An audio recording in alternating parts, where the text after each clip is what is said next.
said he was a very nice man, very likable, accommodating man. People wrote him letters by the thousands, 20,000 letters it's estimated he received in his lifetime, and he tried to answer everyone. People would knock at his door, he would answer. He would answer the door, he would have little cards with his signature ready to give out. He was just a decent, good man, widely beloved.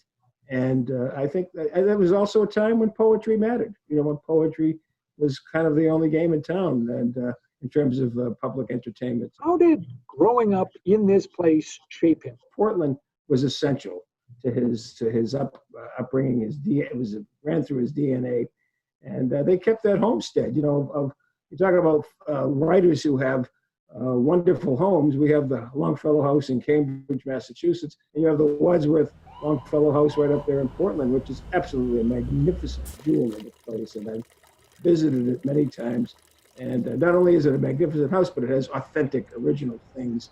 It's a great experience. I can't think of any other author where you could say there are two National Historic Site residences that celebrate the author.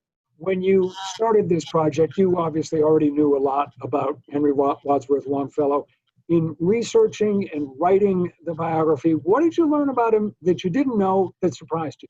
I guess I really didn't know how decent. I mean, you read his poetry and you're dealing with a man of decency and a man of goodness. But, very often, a public figure puts on a persona. You see one person and there's another person in private. Henry Wadsworth Longfellow really was an incredibly decent man. He loved his family. He was devoted to his children. If you made a friend of him, you were his friend for life. He would never say an ill word about anyone. Literary reputations rise and fall. In his own lifetime, in the 1800s, Longfellow was arguably the most popular poet in the English-speaking world.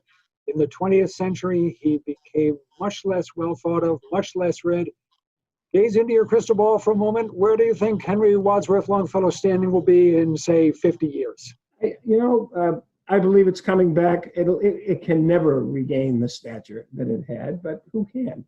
You talk about, as we say, there was some people have said he's our first rock star. Well, I don't think that goes far enough, because that suggests a certain audience. He appealed to everyone. It could be President Theodore Roosevelt, it could be Queen Victoria, it could be Charles Dickens, or it could be the servants in Queen Victoria's castle. You said it very nicely and very delicately.